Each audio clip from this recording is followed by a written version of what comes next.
I believe every human being in life, once you are created, must have chosen a path to go.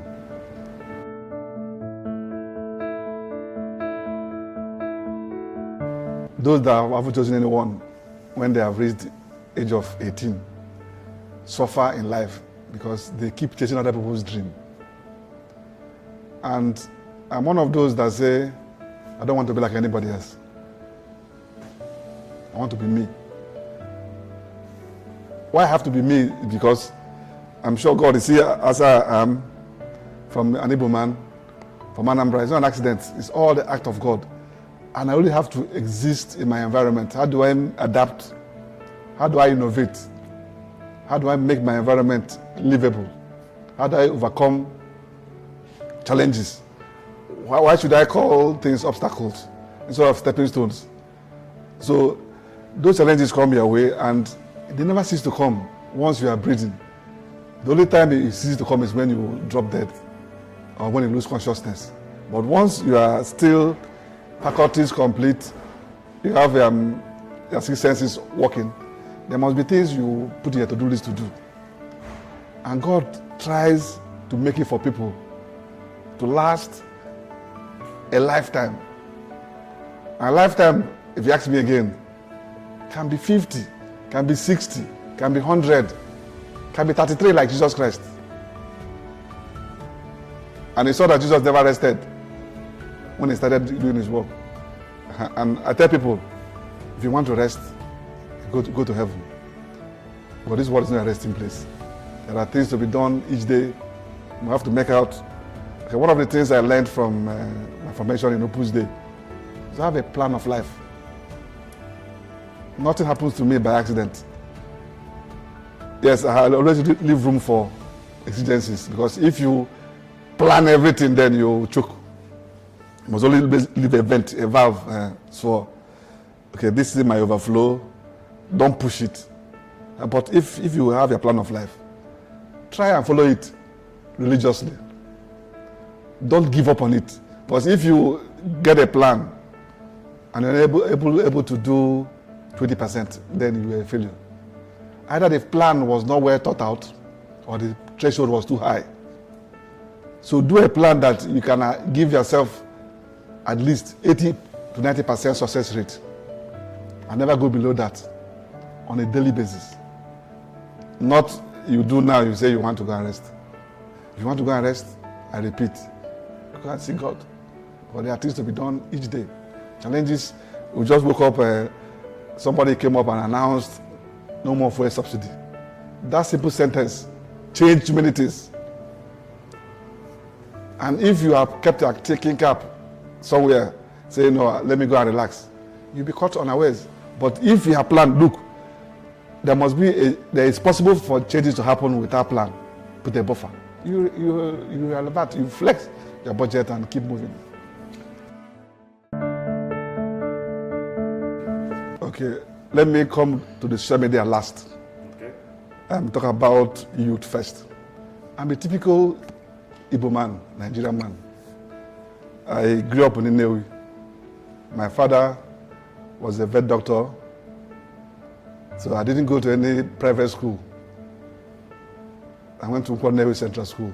If you know Nnewi, at the heart of Nnewi, Nnewi Central School, I went there on foot. I didn't go barefooted. My parents can afford to give me sandals, so I wore sandals to school. I went to secondary school too, as a day student at Nnewi High School in Nnewi. I walked to school too. I don't know, it should be about 6 kilometers every day, 6 kilometers from 100-foot road, walk to school. And I saw that life gives you back what you put in. Plus, fortune smiling on you because you are prepared. Because if God comes now to say, this is the time to share admission to university, he comes around, meet you, you have Sucess, you will get it. Meet you, you didn't do first living certificate. He will jump you because you're not ready. So you have to be prepared first, and then fortune will smile on you. So we pass through all those rudiments as Then in Nnewi, I would sell spare parts, go to the market, help my friend AC Mosu keep record of his spare parts, come back from school, earn my plate of Okafor and rice from school. Work there till 5 p.m., 6 p.m. before I go home. So you see, that training, that rudiment, knowing that value of money, dignity of labor, and then going to university. I wasn't carried away by seeing my mates jumping out from secondary school, year 1, year 2, year 3. Many of them, the attrition rate was high. Attrition in Nnewi going to school was high because it was fashionable to go to spare parts, make money so fast. But I was not ready for quick money. I felt that I needed to go to university. I left Nnewi, went to university. The best in my class in 1988, you can ask them, Nnewi School old boys. Entered university straight from Nnewi to University of Calabar. Still went there, strove with my mates, came out the best in my department too. So you see that if you say somebody is successful, the success we see now is somebody you will see from nowhere. Suddenly is a billionaire. That's not sustainable. And that is why our system, our country cannot go forward with things like that. This morning I was going through a book by Chinua Achebe, The Trouble with Nigeria. The Trouble with Nigeria, go and read that book. Written since 1983. The problems of Chinua Achebe, may so rest in peace, is still there. One of them, he said there's nothing wrong with Nigeria. Nothing wrong with our air, with our individuals. One of the things that struck me there was, he said, when Murtala Mohammed took over in 1975, the next morning, all the civil servants was at their desks by 7 in the morning. Before they used to say, hold up, Lagos. Because the right leader comes to office, people will change. Nigerians that will jump the queue in Nigeria, once they enter London, all of them will queue to enter bus. But tribalism, one of the things that came out there too, that book says, that one of the things about Nigeria is that their common hatred for the Igbo man. Still there. That problem is still, that time, 1983, almost 40 years now, is still what is happening today.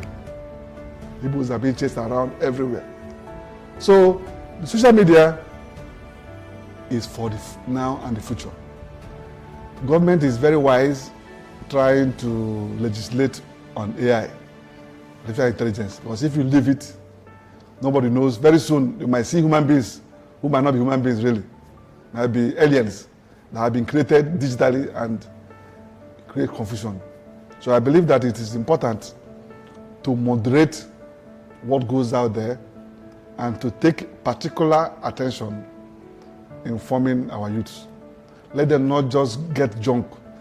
I believe that they should regulate the social media better than they're doing now. So that you don't just see anything without being verified, you just post the same stories.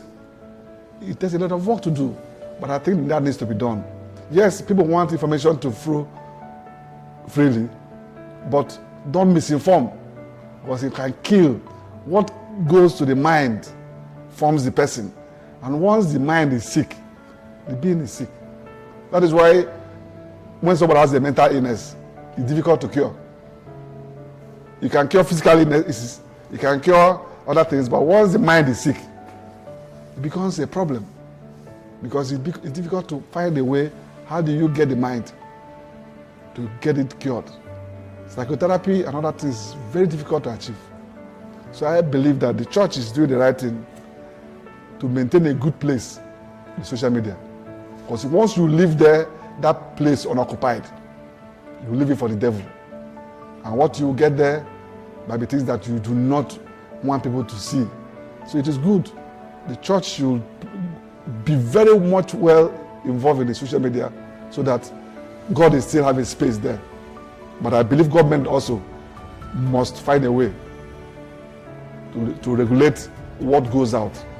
I don't want to just stay on my own and somebody sends me a picture of a beheading. That should be stopped by a process. I don't know how this will be done. I'm not an IT expert. But I think that regulation is very important, and I think the church came late to the social media.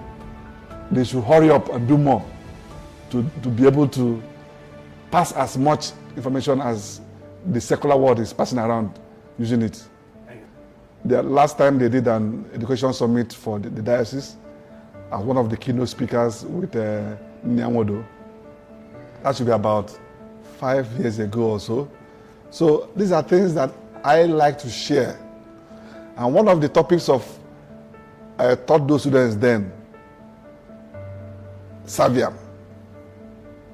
I will serve. I want to serve. And service, by the time you serve, you are giving out yourself. Some people can give out themselves. Some can give out their time, or talent, or treasure. Me, I want to give all. So, but the only thing that requires to be done is for us to have a mutually agreeable timetable and a clear description of what you want. Because I can only serve you if I understand your needs. Just like you don't give a patient medication if you don't know what the sicknesses are or the symptoms are. So if I understand clearly the area of you want me to participate in, I will tell you how I can do that. But if it's in my life story is an open book. I get involved in my community because I want my town not to be a laggard. I get involved in my church because I know I'm a Catholic and I'm not afraid to say to the sign of the cross in a public place before I eat anywhere in the world. When I went to my last training in the world in America, those people say, what are you doing? I said, that's the sign of the cross. What does it mean? I'm a Catholic. I'm calling God the Father, God the Son, and God the Holy Spirit. That it's possible that this is my last meal. He said, I said, no, it's possible. At a time in your life will be your last moment. Are you close to God or are you far from Him? So that might be my last meal. And I'm saying that before I eat because I want to thank Him for this opportunity to eat. Some people can't eat with food. They need a infusion to be able to eat. So that was like I was lecturing. They just sat around me, started listening to me. I said, yes, I'm an Igbo man. I don't fail to identify myself as an Igbo man.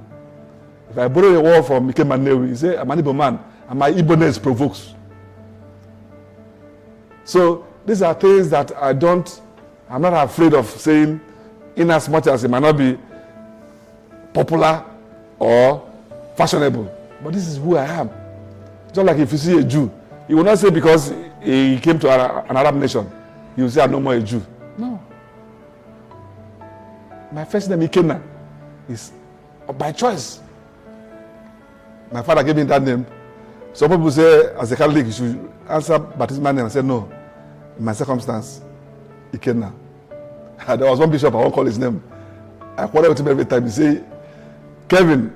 I said, my Lord, Ikenna. That's my middle name. But that's by the way. So these are all the things I know. I believe that there are little contributions everybody can make.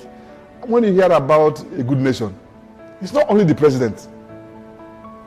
If all of us do our duties the best way we can, the nation will be good. If a gate man does his work well, the criminal will not enter inside the compound. I remember one sayings in Colossians 3:23-24. They said, do your work as if your master is God. If you are doing this work now because Father is here, you are doing it well. If Father goes, you start playing, you are deceiving yourself. Because the maximum time you can live in this world is 80, 90 years. You will die. But how will you see God? Will God be happy with you, say, whether you had the opportunity of being a cameraman, but you're only doing it well when you had the priest around you. When the priest is not there, you're playing around. No, so that spirit of being conscientious that this is what I'm doing it well. All of us know that we are not well remunerated. Nobody's well remunerated in Nigeria. Nobody. Of course, apart from the senators and the president and the politicians. But do that work with all amount of honesty. Don't bother about tomorrow. As you do that work well today, God is seeing you and He will intervene. But when you do things half-heartedly, what happens to you? You don't learn well. If you think you want to cut corners because your master is not there, you do it you will not learn well. By the time you go out with stolen money, your business will collapse. You are going out with no blessing. That blessing of your former boss telling you, go well. He might not like you to go, but say, go well. And know that you will do well. You have the mind to come back to him, your problem. But if you did corner and just learned halfway and go out, you will have what you call fake victory. You just go small and collapse and start blaming your grandfathers and your ancestors. Every time you be trying to go and chase away ancestral curse. Our ancestors are not bad people.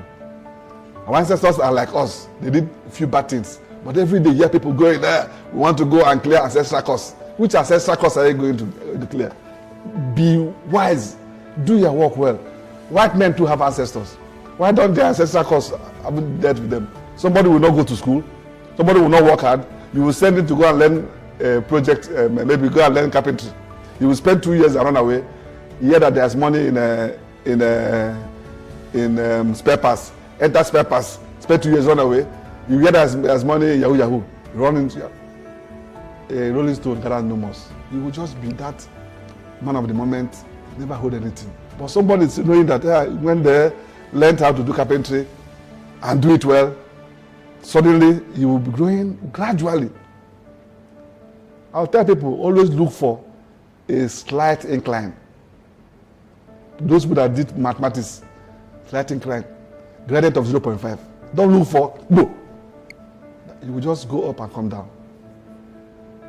But that gradual, you learn, you are doing it well, you are happy. Do your work with a smile, whatever you are doing. Nobody is not, you are not under punishment. You are a driver. Drive your bus. You are happy. You might want to be a professor tomorrow, but at that point in time, you have not become a professor. Enjoy the work. When the man remembers you, you say, oh, when I had John as my driver, that was the best that happened to me. And you see yourself growing step by step, step by step, step by step, step by step. By the time you start your own story, after 30 years, it looks long, but it's short. Somebody will say, that man was a carpenter before. That man was this before. He passed through the step. The first word to tell the youth of today is patience, patience, patience. That Ozbo does not work. That wait and take is film trick. So, because there was a time I went to one university. You know, I have some good American cars. So one undergraduate saw my car and touched it. Say, I claim. I said, how can you? At the age of 19, without having done 1 hour work, want to claim what took me 32 years to get. Is that not robbery? That's why I told the man I said, no, don't say I claim. That is bad Pentecostal teaching. What you should claim is that you claim to have first class in your school and then do some other things. And then maybe later, if it's your liking, some people might not like what I liked. By that time, this one will be obsolete. For people that claim Pajero, where we are growing up, that time what was raining was Toyota Celica. That one that the light comes up. They claim it. The person have claimed an obsolete equipment. Imagine me that time touching a Celica and saying, I claim. It passes with time. So the first word for the youth, patience, patience, patience. process. That if you are patient and follow the process, the only way to go is success. But don't try to say, I want to jump from zero to hero. You see on the TV, you see innocent. So you want to be innocent. If you know how much millions and billions he has lost, if you know how much sleepless nights, failed transactions he has encountered in life, you don't want to be like him. But you should then learn that persevering aspect of it, that if you do well and you are creative and God blesses you at the age of 19 with the code to solve one of the world's biggest problems, to find a cure for COVID at age 19, then you might become what you might never thank him for. But don't just, and those things happen once in a while. Most of us passes through that process that you must sow before you reap. Children, don't try to reap when you have not sown. These days they want to sow and reap immediately. It's not possible. That is the first word. That is the first word. It starts from the church.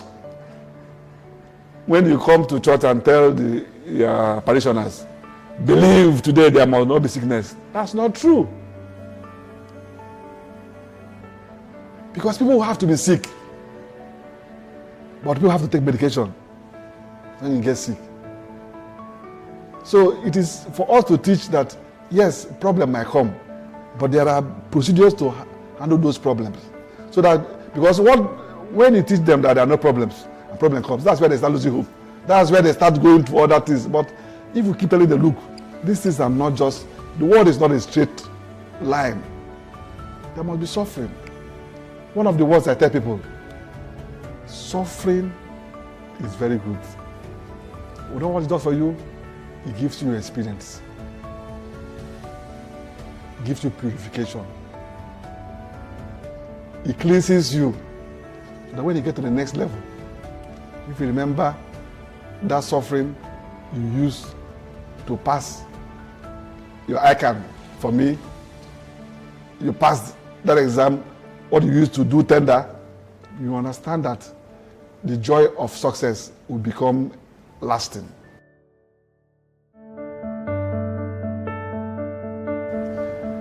If at the level now, and you look at all the things you want to be, you only want to be Cardinal Baleke, you're unrealistic. You know why? You want to make 1 equal to 30. That's not how life works.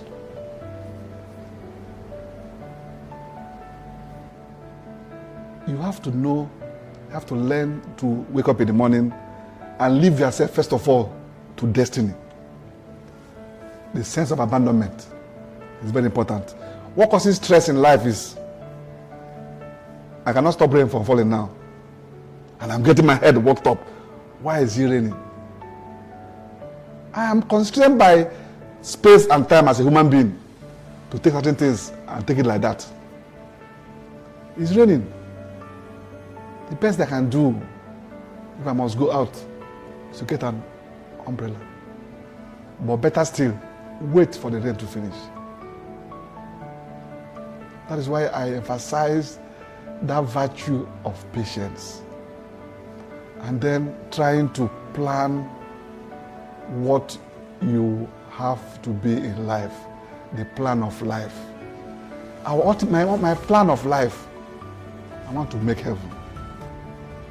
I plan whatever I want to do church-centric. Church will not lead me to heaven. My behavior will lead me to heaven.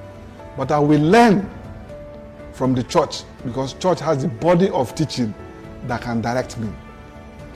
I might not be looking at the priest, because the priest is like a human being like me. But the church has enough material that can direct me to the right path, I would then do that. And that's why I said earlier, don't make unrealistic budgets. If I wake up in the morning now and say, I want to be Nigerian's president, I put it in my plan for 1 year, I require mental assessment. Because I didn't run for election, I'm not a member of any political party. There's a president on ground. I want to be the president. Do you think that is reasonable? It's not a reasonable thought process. If it's in my plan, it's not a reasonable thought process. That should be out of my plan. So I should know within my own status of life as a priest. You want to be able to build up your spiritual life that will not be a distraction to people that see you. And somebody will not see you and say, you say you're a priest? I don't believe you. As a small one thing to your reason, that your conduct must not scandalize you or the church. 2, you have to learn to practice what you preach. How do you practice what you preach? Reading the gospel, knowing more and more and more and more and more. You can never know all. You can know by seeing, know more by reading. So when you go to give homily, somebody is going home. You say, yes, that young priest, if he go for his mass, go him with something. Break down your homily that somebody will not come confused and go more confused.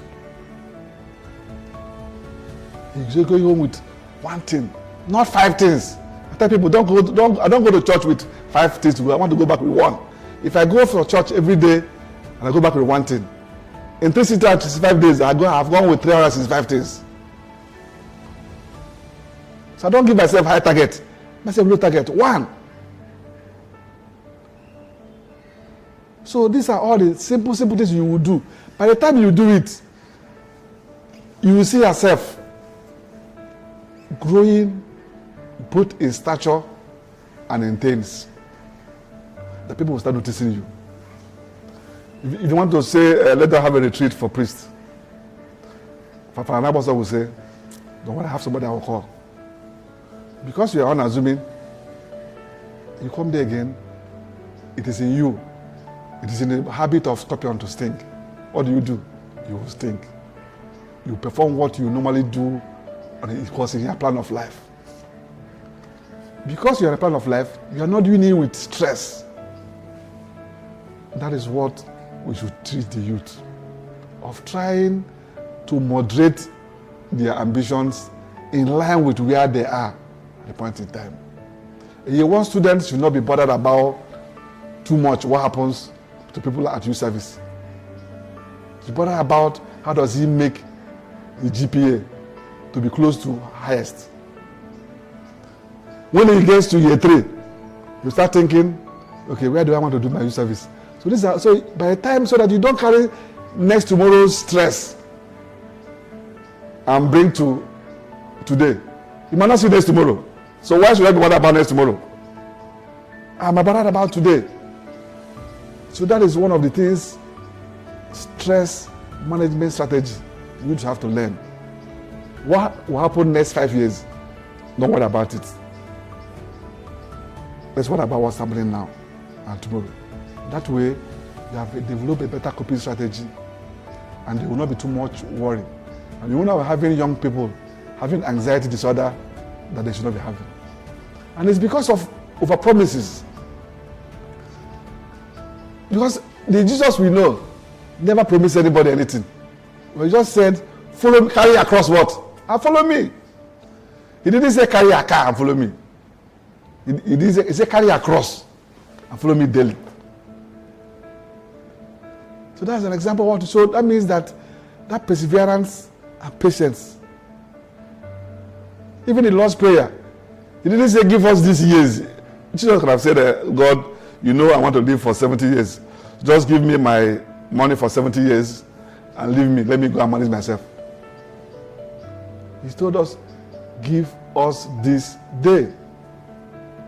These are all stress containment strategies, which the youth needs to be emphasized to them. It's not that believe, receive. It's over. It's not over. The problems will come. But if any problems come, don't lose your head. Sit down. What is the problem? Okay, now the computer has broken down. There's no money.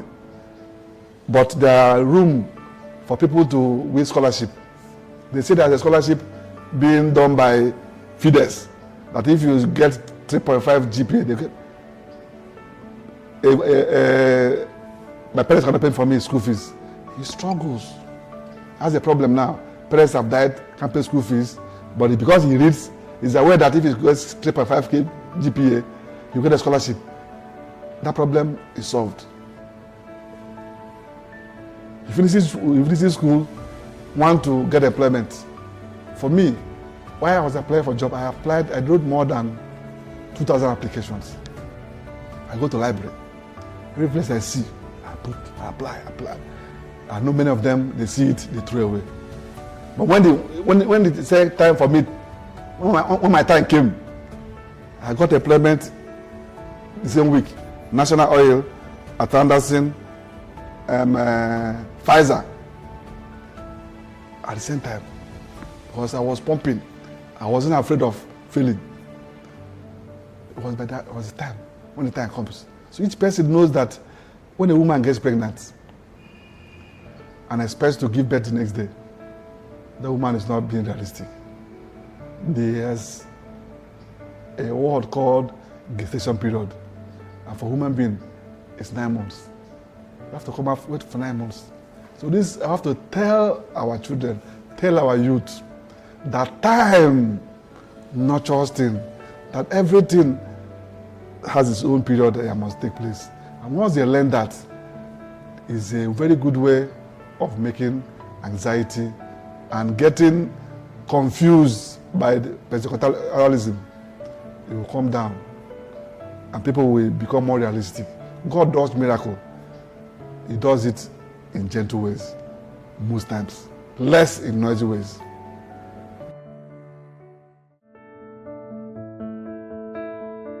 I read, I just told you what I'm reading now, Trouble Nigeria by Chinua Achebe. I read books. I read management books a lot, and I read the books of Opus Dei. The Way. The Way is a very good book to read. The Way, if anybody can goes through it, change the life of Jose Maria Escriva. You know that in life, you don't have to be in the front seat to be seen. You don't have to be in the front seat. Most times people come to church, 10 o'clock mass, they come by 10:30. They will go from the back of the pew because he thinks he's royal goddess. You walk into lack of humility. Lack of humility. He came to church when the priest is at the altar already. Humility is tell you, go to the nearest pew, nearest to the door. Because you are distracting, and by the time you pass somebody, it's a reflex action. These are all small little things the society needs to learn and make a good society. So it's not, I don't expect big changes. I expect small changes. Those small changes add up. So when somebody knows that if he comes to church by 10:15 and the church is already on, mass is already on.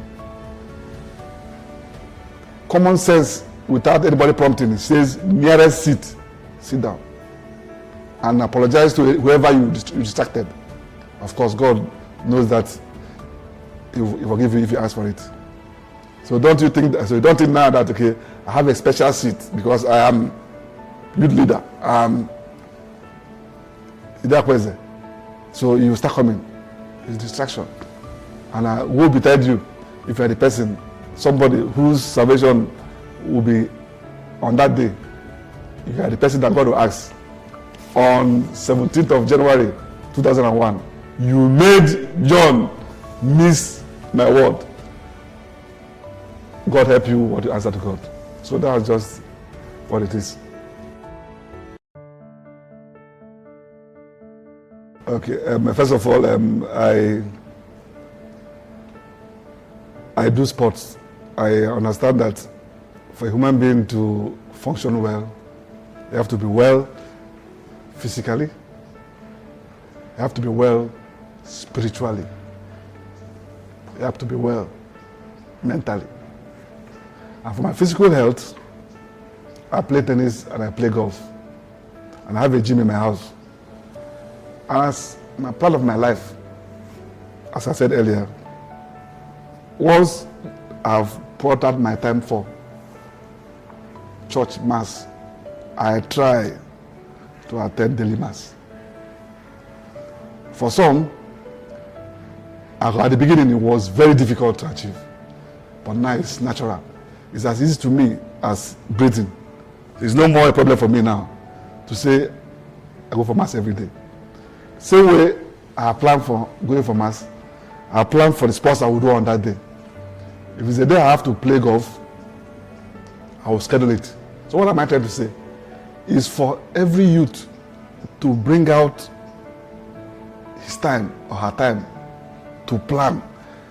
When you fail to plan, you plan to fail. So if you don't consciously say, I want to do 5 minutes walk, 10 minutes walk, you might never do it.